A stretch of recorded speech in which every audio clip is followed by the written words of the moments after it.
Okay, good day, folks. I'm gonna do another quick update on the status of the paint situation.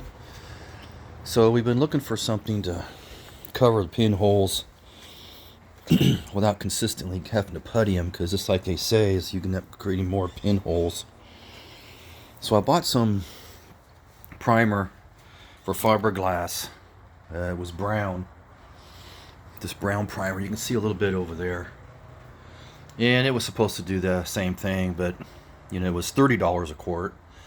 Well, I found an $80 a quart Rust-Oleum Marine topside primer. That's why it's 80 bucks. It almost did the whole boat, but it covered really, really nicely. This is what we were after all along with it. Once we got all the holes plugged and we got all the low spots filled, the aerosol primer was not going to get it at all. This is what this was here. It's okay to look for pinholes with, and kind of like a top coat, sanding coat, really. This is where we are now. I'm really happy with this. So we went ahead and moved forward with it. I also learned why you should always clean your rollers when you get them out of the bag. I had some problems with the mohair rollers. They were pretty much garbage. But I got it on here, and it's not as critical because we're going to be sanding this with probably, I'm going to say 1,000 grit, and I'll tell you why. Is I don't want to take it off, but I do want to just make this smooth. It wouldn't take anything to cut through this, I'm sure. But I'm really happy with the way this turned out. So if anybody's been following along, there was about 30 holes in the side of this boat. And also around the windshield was really bad.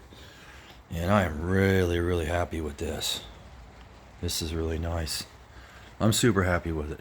I'm pretty much a novice with this. I've done enough to, I can't maybe call myself intermediate, but I'm definitely not a pro. But I just take my time and I experiment before I get too deep in it. But I'm really happy with this Rust-Oleum topside boat primer. I'm sure there's others out there, and I'm really not experienced enough to know. So I've done some experimenting with what I want to work with, and I am super, super happy with this. It's already flashed over and tacked up nice. I mean, this stuff is just, you look at the all the way down the side of that, and the back side with all those holes. So yeah, real happy with it. So I'm gonna get another can of it, finish everything you see. We also did the side, another coat there. It's gonna be, I think it's gonna take 2 coats there, really. But if you remember, that's gonna be painted white. Plus, but the swoosh is gonna be aerosol, so it's gonna be pretty. I might get away with that, but we'll see. What we want this to be durable for this client. That can take some bumps and scars, and then if there's any, future resale for him, you want to be able to get some decent price out of it. So I think we'll be okay. Really happy with this. I'll show you what we used. Rust-Oleum primer, wood and fiberglass above the waterline. That's good stuff. I mean, really, really good. Should have known that. I'm sure a lot of everybody else already knows that but me. But it's okay. We're looking for a consistent, kind of like a consistent way of refinishing these tops of these boats without spending thousands of dollars. So I think right now, I think we're 68 hours in labor. Now remember, that includes the trailer, which is finished. And I wouldn't even say we're halfway done with the boat. I would say we're a third of the way at best. So we have a 140-hour estimate. So we're in the ballpark. As far as parts, not sure on the parts.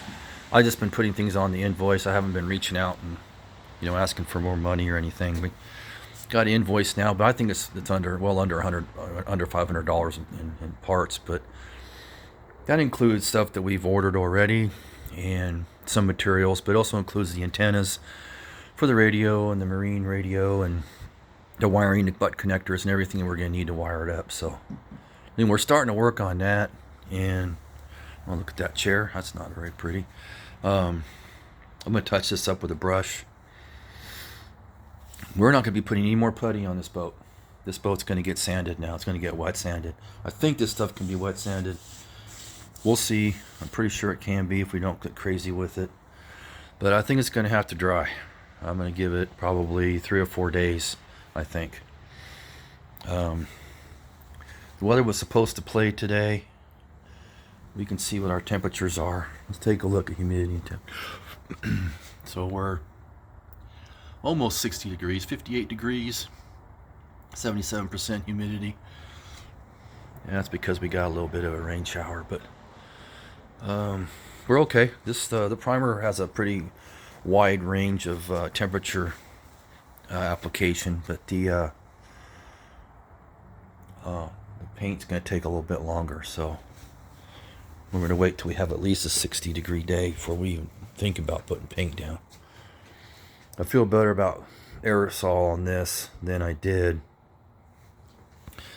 There's some imperfections in that. I don't know if I'm going to do much more than that, guys. I think I'm just going to clean it up as best I can. I might sand that a little bit smoother because I think that we're going to do the turquoise in the middle and the white stripes. I want to keep these. I wanted to keep these all matched, but I think that we're going to end up with this will be good to be the turquoise. I'm going to keep as much turquoise as I can on the boat because I think the client's going to like that better than the Evinrude. We did tilted more over to the white than it was the turquoise because I really hadn't worked with it much. But I think this we can get it smooth enough. I think we can put it down good enough because it's flat. We can put it on heavy, not have to worry about it running. Not sure about the color scheme here yet. I'd like to just do these white. Those two white, and the switches are going to be, there's a white one in the back, that'll be white, but the switches on the side are going to be the turquoise. And when I talk about switches, it's that big wide piece there,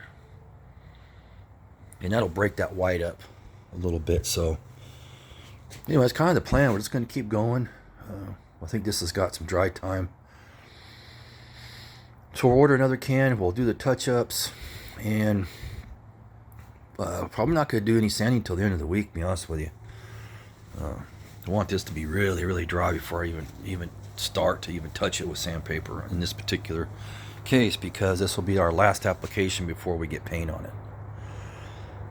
Okay, the paint saga continues, and I would say we're halfway through the paint process, the refinishing process, halfway.